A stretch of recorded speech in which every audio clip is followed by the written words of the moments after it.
I work on the second floor in a depressing little office. And sometimes when I'm up there writing yet another editorial about corruption, in my weaker moments, I think, does anybody else care about this? Obviously, the Interbranch Commission on Juvenile Justice is focusing on its aspect. Right. But we have 21 other people, 21 other people who have been charged thus far. Right. That don't fall under that particular area. Talk to us, if you would, a little bit about what you think is happening in this region that allows that to happen, and how we're going to address it. I don't know why it's happening in this region, to be honest. It's heartbreaking, in particularly the juvenile justice issue.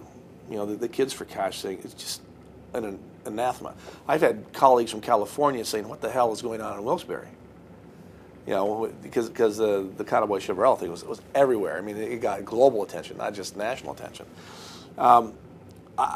What is one of the people who should be monitoring this were asleep at the switch. You know, people who should be paying close attention to ethics issues and proper ways of behaving. We're not doing their jobs, or we're willfully not doing their jobs, and that's got to be looked at. I mean, we got to understand why this was allowed to go on for so long. I don't know. I mean, I don't have a good view into why. I just know that it's wrong, and certainly it affects people in children especially in such a horrendous way that I don't know. I mean, we've got to do better. I mean, we have to take responsibility as a society, and those of us who are elected officials have to understand that this is not ours. That seat doesn't belong to us.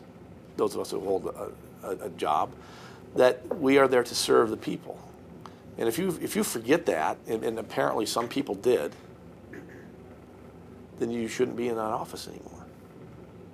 I guess I haven't heard a lot of conversation from county, state, and other elected officials about remedies, of reform measures, and because this goes to the crux of people's confidence in who they're electing, where their money goes, whether the system is even working in their favor. Right. I would think it would be something that people would want to talk more about.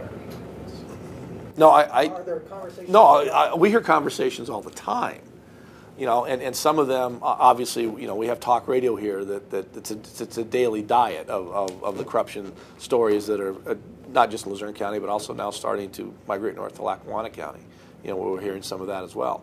So it's an issue that's there that people are talking about, but in terms of affecting every elected member of whatever government organization, yeah, it's there. I mean, because it does bring the sort of the ethics, the judgment, even indeed the morality of people into question. And those of us who strive like crazy to be ethical and honest and play it straight up, and it hurts. It really does. But look, we still have to have government. We still have to have elected officials we can believe in and rely on, and try and fight back the cynicism. That's the thing, that we really have to have people who can look you in the eye and tell you yes or no and why, and you make your judgment as a voter on that. But the problem is that I don't think there's been oversight enough. I think a lot of things were allowed to grow. They probably started at a very small level and just were allowed to grow, and people didn't throw the red flag on them. Has anyone ever approached you or anyone in your office with what you felt was an unethical offer, and how did you respond? No, they haven't. And my response would be immediate. Get the hell out. Interstate 80, you've been opposed to the idea of tolling it. Yeah. What would your alternative be at this particular point? What do you think is right for Pennsylvania and your district?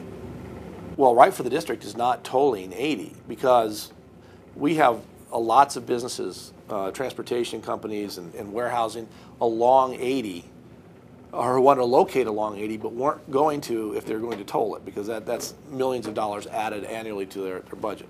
So getting 80 not tolled for the third time, by the way, is a great step for Northeast and Central Pennsylvania, because now you will have businesses come in and locate along the 80 corridor that will create jobs, that will create a presence here and start doing things we really want to see happen. In terms of coming up with the revenue, Mark, that revenue was never there in the first place. This was a bit disingenuous of the Rendell administration, I would have to say. That to put into the state budget revenues from tolling 80 before tolling 80 was even allowed, and he didn't know if it was going to be allowed. That's really something. Look, I've read stories out of Philadelphia papers that if they don't toll 80, SEPTA is going to be negatively impacted. When did Northeast and Central Pennsylvania become a fiefdom of Philadelphia? We shouldn't necessarily have to fix the transportation issues of southeastern Pennsylvania on the backs of central and northeast Pennsylvanians. We've been doing that for generations. And by the way, under the law, if they were allowed to toll 80, only those monies gained could be used to fix 80 and improve 80. They wouldn't be allowed to be sent anywhere else. So. What's your alternative? What do you think is the appropriate way to handle the infrastructure situation that we have?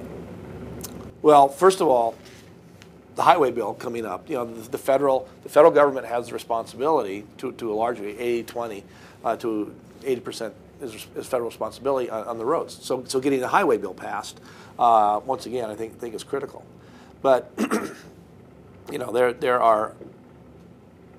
You talk about Marcellus Shale. Maybe there's something there in terms of ways we can leverage resources for state good.